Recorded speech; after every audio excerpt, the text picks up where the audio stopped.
Hey.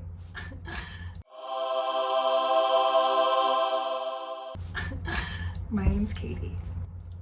I just graduated from college, like 4 months ago? That's crazy. That's crazy. I am currently purposefully unemployed. Throughout my time in college, I decided that I did not want to get a job right after college. I hated that idea. I hated the idea of starting the work that I would be doing for the rest of my life right after college. I hated the idea of that work being office work and a corporate job or something that I would actually hate. And I do recognize that that is a very privileged viewpoint to have, and I'm very lucky to be able to even make that decision. I didn't have to pay any student loans. I get to live at home for free, and I have parents who are very, very okay with the fact that I'm not doing anything right now and that my plan is not the same as other people's, and it's not the most conventional plan. And what they want the most from me is to figure out what I will be the most fulfilled with and what exactly is going to make me the most happy. So, that being said, I want to start my own business. You might have a lot of questions. So do I. Honestly, so do I. There are a few things that I want to get started with before go into all of that. First of all, I'm young. I'm 22. I didn't go to college for starting a business. I went to college and studied environmental science and policy at the University of Maryland. Amazing program, by the way, if you're considering that. And one of the motifs within that curriculum was that plastic is bad. Plastic production, plastic consumption, plastic in the environment, plastic in our bodies, all of it is not good. That led me down the rabbit hole of, well, what am I gonna do about that? Like, obviously I'm not gonna solve the world's problems of using plastic, but if I can make a slight difference in that, that is what makes me feel very motivated, and it's something that I'm excited about. And I'm also a very creative person, I think. So something like this, solving a problem like this, is something that excites me and gets me excited for the future. That being said, the purpose of this business that I create is going to be decreasing the amount of plastic in circulation or contributing to the sustainability movement, period. If my business does not end up doing that, I will not see that as success. Because of everything I've learned through college, I understand the importance of sustainability and how pressing of an issue climate change is, and I'm not willing to be a part of the problem. I want to be a part of the solution. So now, for those of you who may not have gone to school for environmental science or do not know the importance and the impact that plastic has on the environment and in our bodies, the whole process of from cradle to grave of plastic, cradle meaning the production of plastic, like when a baby is born you put them in a cradle. That's what it means by cradle, is the beginning of when plastic comes into the world. And then to grave, obviously when someone dies, something dies, you put it in the grave, just like when we're done using plastic, that's what's considered the grave. First of all, there's technically not really an end to the life of plastic. Plastic is a very durable material. However, while it is durable and will last thousands of years on our planet, it also degrades over those thousands of years. For example, if you've ever heard the advice to not microwave things in a plastic container, it's because when the food heats up and it's in contact with the plastic starts to degrade and seep into the food that is being heated up, and then you're eating that plastic that got into your food. Plastic can be degraded by the environment, it can be degraded by chemicals, but plastic also just degrades over time naturally.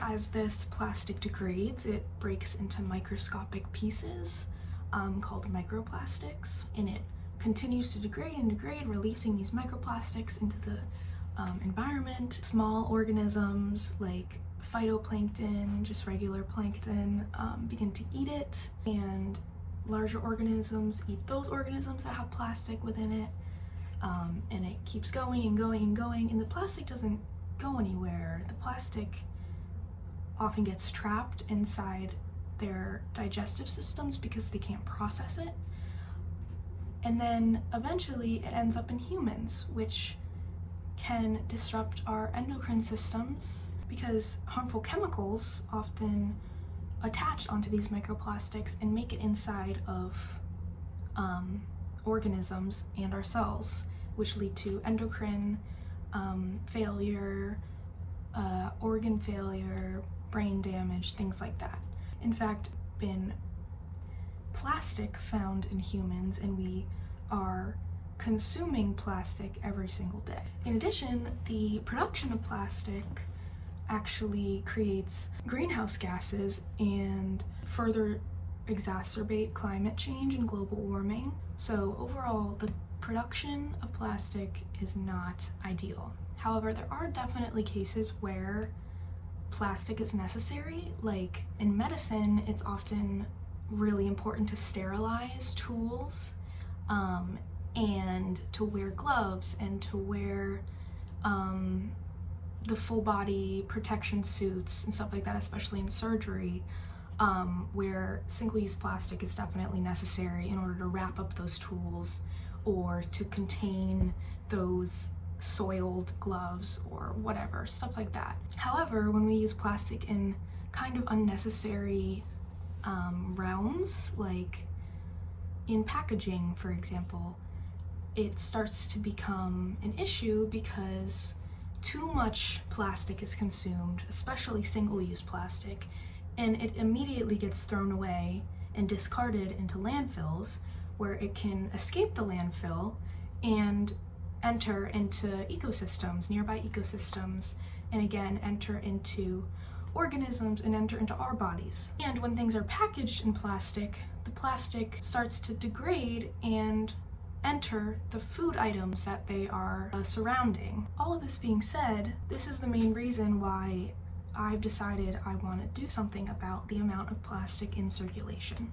I've had a couple ideas already about what my business is going to be. I'm not exactly sure how much I should share online, because obviously online people love to take ideas after you execute them or before you execute them even.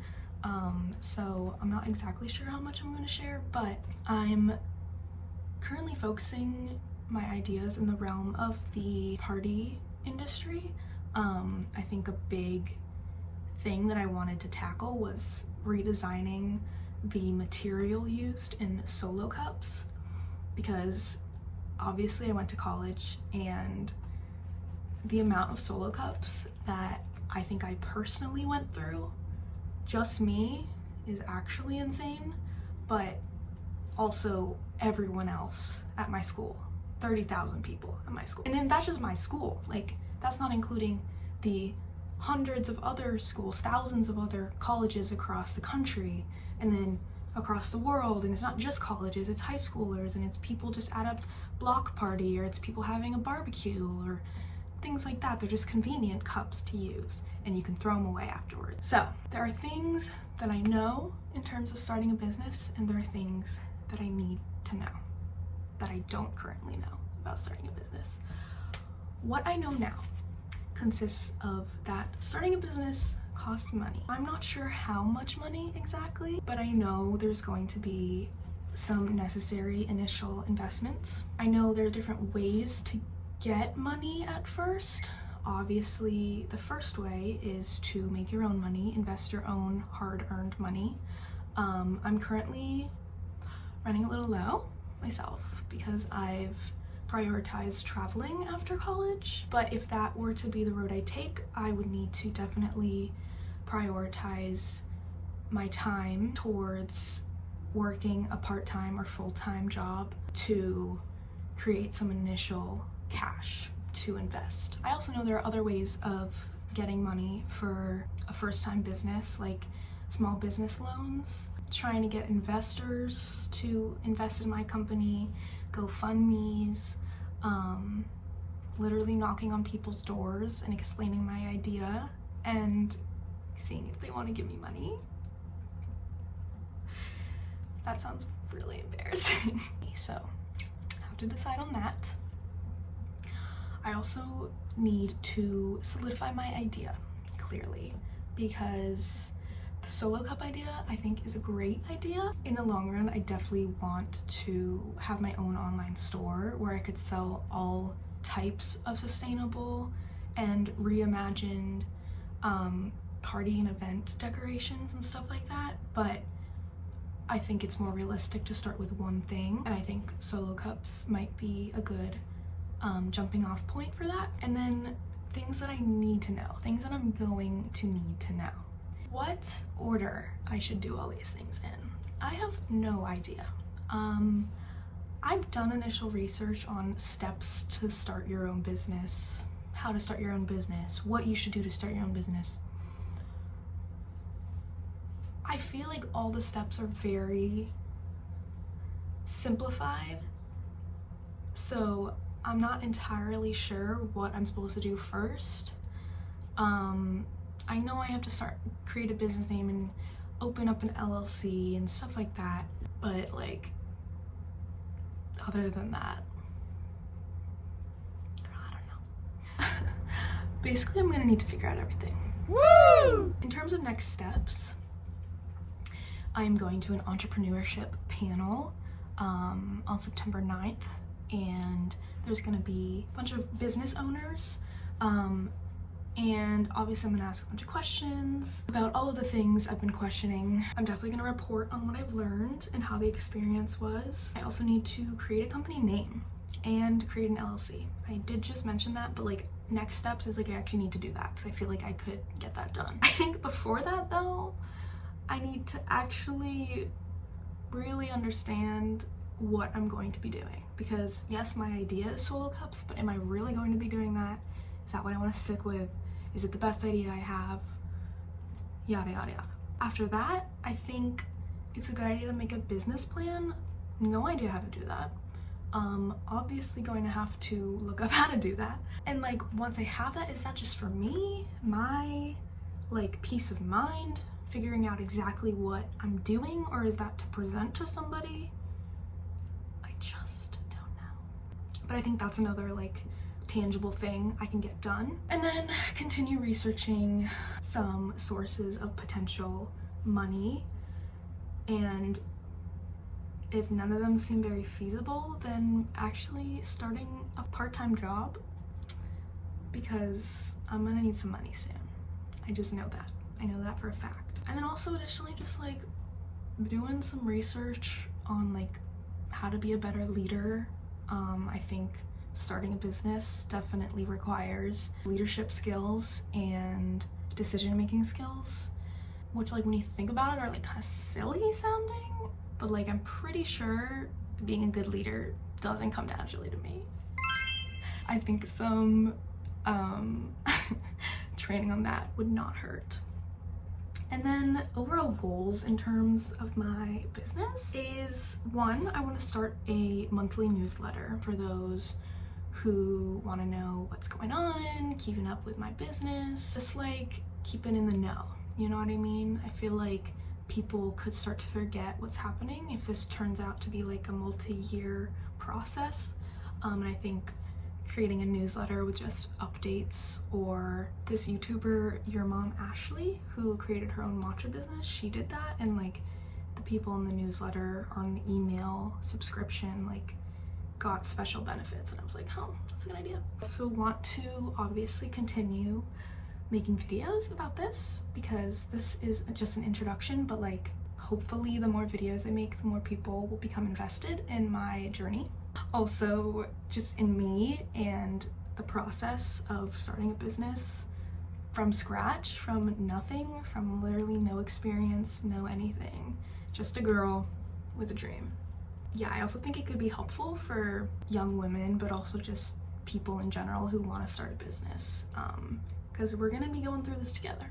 And then also just an overall goal of my business, I think I've made this clear, but just focus on being as sustainable as possible. I know in like the manufacturing world, there often aren't very sustainable options in terms of materials, and also just shipping materials in general isn't very sustainable. So like, I'm just gonna have to focus on being as sustainable as I possibly can, and knowing that I'm not gonna be perfect. No one's perfect. We can't have a perfectly sustainable world currently, and that's okay. But everything that I'm doing is going to be intentional, and I'm going to be doing my research, and I would love to hear any suggestions from any of you guys or any people that you connect me with. Yeah, so I don't know if anyone's watching. If you are, you're awesome. I'm really glad that you decided to watch this video. I'm really excited for this, and I actually am so proud of myself for making this decision, and I know it's not really the norm, and I've had to kind of get over that in terms of like telling people what I'm gonna do with my life. Whoa. And just trying to get more comfortable in my own decisions and in myself, honestly. So yeah, thanks so much for watching. Can't wait to start this journey with you guys. Oh, this is crazy. And yeah, I'm proud of myself for just doing this in the first place, because this was kind of embarrassing to talk to a camera and know that I'm gonna be posting this for anyone to see, especially people from my high school. That's like the most embarrassing for some reason. Any of you watching? Hey. Hopefully I'll see you guys in the next few weeks, and thanks for following along with me on this scary, crazy journey. Mwah! Have an amazing day.